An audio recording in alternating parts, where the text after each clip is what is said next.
Hi friends, ఈ వీడియోలో మనం రోజువారీ రాశి ఫలాలలో తులా రాశి వారి గురించి తెలుసుకుందాం. అంతకన్నా ముందు చిన్న రిక్వెస్ట్ ఫ్రెండ్స్, ఈ వీడియో మొదటగా చూస్తున్నట్లయితే లైక్ చేయండి, షేర్ చేయండి, అలాగే సబ్స్క్రైబ్ చేయడం అసలు మర్చిపోదు. మీ యొక్క సపోర్ట్ నాకు ఎంతో అవసరం. ఇక తులా రాశి వారికి రోజు చూసుకున్నట్లయితే చిన్ననాటి మిత్రులతో విందు వినోదాది కార్యక్రమాల్లో పాల్గొంటారు. అలాగే కొన్ని ముఖ్యమైన వ్యవహారాలలో కీలక సమాచారం ఒకటి అందుతుంది. కుటుంబ వాతావరణం ప్రశాంతంగా ఉంటుంది. ఇక వ్యాపారస్తులకు ఈరోజు వ్యాపారపరంగా అనుకూలత పెరుగుతుంది. ఇక వృత్తి ఉద్యోగాలలో ఎవరైతే ఉన్నారో వారికి నూతన ప్రోత్సాహకాలు అనేవి అందుతాయి.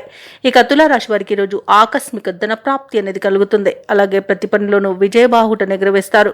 కుటుంబ సభ్యులతో అనుకూలత అనేది ఏర్పడుతుంది. ఆస్తి పంపకాలలో ఆస్తి లాభ సూచనలు కనబడుతున్నవి. కోర్టు వ్యవహారాల్లో కూడా అనుకూలమైన తీర్పు లభించే అవకాశం కనిపిస్తుంది. భూక్రయ విక్రయాలలో ఎవరైతే రియాల్టర్స్ ఉన్నారో వారు మంచి లాభాలను అందుకుంటారు. ఇక ఈరోజు తులారాశి వారికి ప్రశాంతమైన జీవనం సొంతమని చెప్పవచ్చు. ఆభరణాలను, గృహోపకరణాలను కొనుగోలు చేస్తారు. ఇక విదేశాలలో విద్యాపరంగా, వృత్తిపరంగా, వ్యాపారపరంగా ఎవరైతే నివసిస్తున్నారో వారికి మంచి యోగదాయకంగా ఉంటుంది. అలాగే షేర్ మార్కెట్లలో పెట్టుబడులు పెట్టిన వారికి రెట్టింపు లాభాలు అందుతాయి. ఇక ఈరోజు కన్యా రాశి వారికి ఆర్థిక పరిపుష్టి అనేది కలుగుతుంది. అలాగే ఇతరుల వద్ద నిలిచిపోయిన ధనం కూడా చేతికి అందుతుంది.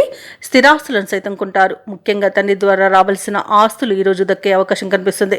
కుటుంబంలో ప్రశాంతత చేకూరుతుంది. ఇక భార్యాభర్తల మధ్య సఖ్యత నెలకొంటుంది. ఇక సంతాన విషయంలో శుభవార్తలను వింటారు. అలాగే శత్రువులుగా మారిన బంధువులు కూడా వారి తప్పిదాన్ని తెలుసుకొని మిత్రులుగా మారిపోతారు. అలాగే వివాహాది శుభకార్యాలకు డబ్బును వెచ్చిస్తారు. కొన్ని సమస్యలు ఈరోజు వాటికవే తీరు ఊరట చెందుతారు. సమాజంలో పేరు ప్రతిష్టలను పొందుతారు. వాహనాన్ని, గృహాన్ని కొనుగోలు చేస్తారు. ఇక కాంట్రాక్టర్లకు మరిన్ని టెండర్లు దక్కే అవకాశం ఈరోజు కనబడుతుంది. అలాగే ఈరోజు తీర్థయాత్రలు చేసే అవకాశం కూడా ఉంది. ఇక దేవాలయాలను సందర్శించినప్పుడు మీరు ముఖ్యంగా గుర్తుంచుకోవాల్సింది మీ ఇష్టదైవం యొక్క ఆరాధన అనేది మంచి చేస్తుంది. కాబట్టి తప్పకుండా దిశగా ప్రయత్నించండి. ఇక వ్యాపార వాణిజ్యవేత్తలు ఎవరైతే ఉన్నారో వారి యొక్క ఆశలు ఫలించే రోజుగా చెప్పవచ్చు. ప్రభుత్వ ఉద్యోగస్తులు ఎవరైతే ఉన్నారో తాము పనిచేసే చోట ఉన్న సమస్యలు తీరు ఊరట లభిస్తుంది. అలాగే పై స్థాయి వారి నుండి సహకారాన్ని అందుకుంటారు. పారిశ్రామిక వర్గాల వారికి చిక్కులు తొలగిపోతాయి. అలాగే ఈరోజు ఊహించని రీతిలో వారికి ఒక అవకాశం అనేది లభించే అవకాశం కనిపిస్తుంది. రాజకీయ నాయకులకు గతం కంటే మెరుగ్గా ఉంటుంది ఈరోజు.